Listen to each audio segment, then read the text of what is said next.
की है और यही वो स्थान है जहां एक समय था जब गुरु नानक जी और बाबा गोरखनाथ जी और कबीर दास जी तीनों लोग बैठ के मंत्रणा करते थे समाज कैसे शांतिपूर्वक चलेगा। अब आप पढ़े लिखे लोग बैठे हैं, बताइए गुरु नानक का कार्यकाल 1526, बाबर आया 1526 में, उसके कार्यकाल में 1530 के बाद गुरु नानक की चर्चा आती है। अब बाबा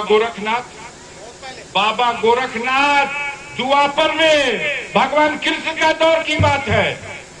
अब मोदी जी संघ में बैठा के मीटिंग करा देना है जगह, तो इस स्तर का तो झूठा विश्व में नहीं मिलेगा, गोल्ड मेडलिस्ट। और उस पर भी हमारी मीडिया ताली बजाती है, थाली बजाती है, तो उसको क्या कहा जाए। देश की जनता जग चुकी है। मैं निवेदन करना चाहता हूं इस मीटिंग के माध्यम से कि देखिए, आज देश के लोकतंत्र पर संकट है, देश के संविधान पर संकट है। इन लोगों को आभास हो गया है कि देश की जनता परिवर्तन चाहती है। क्यों ऐसा आभास हुआ?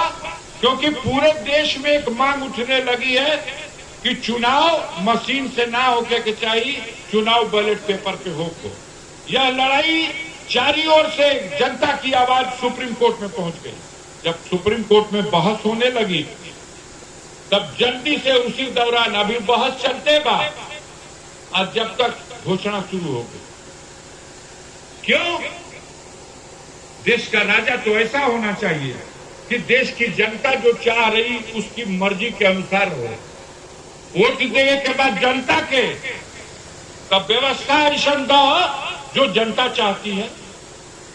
जापान की जनता ने कह दिया कि भले मशीन जापान में बनल, लेकिन वोट जापान में ना पड़ी मशीन से, एक बेचा दूसरा देश के, लेकिन जापान में बैलेट पेपर पे वोट पड़ता है। लंदन में, अमेरिका में बैलेट पेपर पे वोट पड़ता है। भारत में गांव में जाइए ना, महिलाएं कहती हैं कि ये भैया वोटवा बैलेट पेपर पे पड़ जाए जैसे प्रधानी में पड़ेला, तो बेचारू का 10 दिन में विदाई हो जाए। लेकिन मशीनिया में भैया धोखा कर दे। यह विश्वास हो गया है गांव की आम जनता को, भारत के हर नागरिक को। ये कहते हो कि ना जनता तो अभी चाहती है मशीनिये में ठीक बा, ये बैलेट पेपरवा में गड़बड़ हो जाए। हम आपके गांव में पूछना चाहते हैं, कितने लोग ऐसे हैं जो मशीन को हटा करके बैलेट पेपर से वोट कराने की पद्धति को सही पद्धति मानते हैं? जो बैलेट पेपर के समर्थक हैं जरा हाथ उठाइए।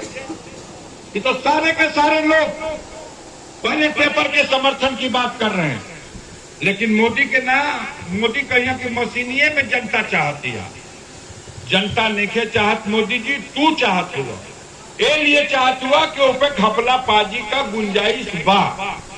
इस स्थिति में साथियों, यह चुनाव ऐसे मोड़ पे हो रहा है कि अगर जरा भी चूक हो जाएगी, पूरे देश से सफाया हो रहा है, तो उत्तर प्रदेश में सबसे बड़ी जिम्मेदारी समाजवादियों की है, वामपंथियों की है, इंडिया गठबंधन के हर साथियों की है कि मोदी के रथ को इस उत्तर प्रदेश की धरती में धंसा दिया जाए।